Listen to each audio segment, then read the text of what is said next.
Thank you. Turkey boycott Turkey के boycott पे boycott के लिए इस पर भी हम शीघ्र आपसे जरूर मुखसर। ये तो छोटी छोटी दो क्लिपें थी या छोटी छोटी दो वीडियो थी, लेकिन इनके इसी तरह के कुकर्मों से इनका पूरा हिस्ट्री भरी पड़ी है इस कांग्रेस की। ये इनका एक दो काम नहीं है, इनके हज़ारों, ये सारे यही काम करते थे। मुझे तो ये समझ में आता है कि हम जैसे लोग इनसे उम्मीद भी कैसे करें कि ये लोग देश के लिए, हमारे लिए नहीं, ये देश के लिए भी कभी लड़े होंगे। इन लोगों को तुर्की के खिलाफ बोलने के लिए भी अभी डायरेक्ट नहीं बोल सकते। इन्हें घर जाना है, सोचना है हमारा क्या नुकसान, क्या फ़ायदा होगा इसमें, कैसे कैसे बात करेंगे। तो कुछ नहीं बोल रहे हैं भाई साहब, चुप एकदम। और ये देखो मनमोहन साहब जी को, और ये इनके साथ वसीम, ये घूम रहा है टेररिस्ट। और भी इन्होंने एक पूरी वकीलों की फ़ौज खड़ी कर रखी है जिनके पास कोई अच्छे काम नहीं है। उन वकीलों को कोई ऐसे काम, वो जितने भी देश के खिलाफ होने वाले टेररिस्ट अटैक या कोई और देश के खिलाफ जितने भी षड्यंत्र होंगे उनके केस लड़ते हैं वो। और आप मानो ना मानो, मैं तो उन्हें फुल टेररिस्ट ही मानता हूँ। वर्दी में वो टेररिस्ट हैं।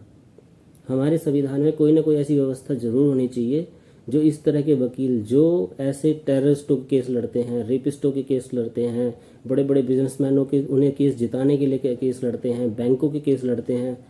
और सुप्रीम कोर्ट को तो बस इसी चीज़ के लिए बना रखा है कि बस उसमें ऐसे लोग आएंगे और वहाँ से उन्हें कोई ना कोई राहत दिला देंगे। भाई वकीलों का तो दूसरा हाथ ही, उनका टेररिस्टों का तो दूसरा हाथ ही वकील बने हुए हैं। इन्होंने ही तो कह रखा है कि भाई तुम पैसे दो और जो चाहे करके आ जाओ, हम तुम्हें बचा लेंगे। और बेशर्मों की तरह हंसेंगे। और अगर कभी हार भी जाते हैं तो उन पे तो कुछ होना नहीं है ना, वो तो कोर्ट वाले टेररिस्ट हैं, उन पे क्या फ़र्क पड़ रहा है। क्या संविधान को ऐसी कोई व्यवस्था नहीं करनी चाहिए? क्या हमारी पार्लियामेंट को या हमारे इस कोर्ट को, सुप्रीम कोर्ट को कोई ऐसी व्यवस्था नहीं करनी चाहिए जो वकील जानबूझकर झूठे गवाह और झूठे सबूत प्लांट करके किसी टेररिस्ट, बड़े केस, रेपिस्ट या बड़े गुनहगार को बचाने की कोशिश कर रहा हो, अगर वो केस हार जाए और साबित हो जाए तो जितनी सज़ा उस टेररिस्ट को हुई है तो कम से कम कुछ भी नहीं है तो 2-4 साल की सज़ा उस वकील को भी हो। क्या ये नहीं होना चाहिए? क्योंकि वो जानते बूझते, सब कुछ जानते हुए वो वकील उसका केस भी लड़ रहा है, उसने पैसे भी लिए हैं देश की आबरू बखेरने के। उसने उस वकील ने उस टेररिस्ट के साथ पूरा समर्थन दिया है, पूरा साथ दे रहा है वो लास्ट तक उसे बचाने के लिए। क्या हमारे देश का ये, हमारे संविधान का या हमारे देश के इस पार्लियामेंट को इस तरह की व्यवस्था नहीं करनी चाहिए कि ऐसे वकीलों को जो केस हार जाएं और जब उसे फांसी हो तो इन्हें भी 6-7 साल की सज़ा होनी चाहिए, इनकी कोर्ट इनका लाइसेंस छीन लेना चाहिए?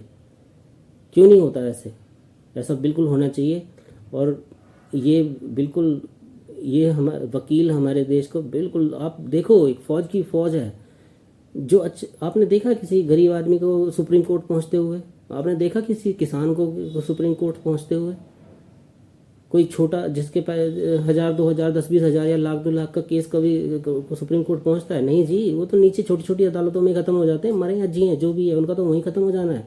सुप्रीम कोर्ट तो बनाई है कि इस तरह के घपलेबाजों के लिए है, टेररिस्टों के लिए है, या ये मस्जिदों के केसों के लिए है। इनके पास पैसा है, ये लोग लड़ते हैं। ये लोग इन रेपिस्टों को भी वहाँ तक ये बड़े सुप्रीम कोर्ट तक तो गरीब आदमी का केस पहुँच ही नहीं सकता, आम आदमी का केस पहुँच ही नहीं सकता। सुप्रीम कोर्ट तो एक तरह से मेरे हिसाब से इन्हीं के लिए बना हुआ है। नमस्कार।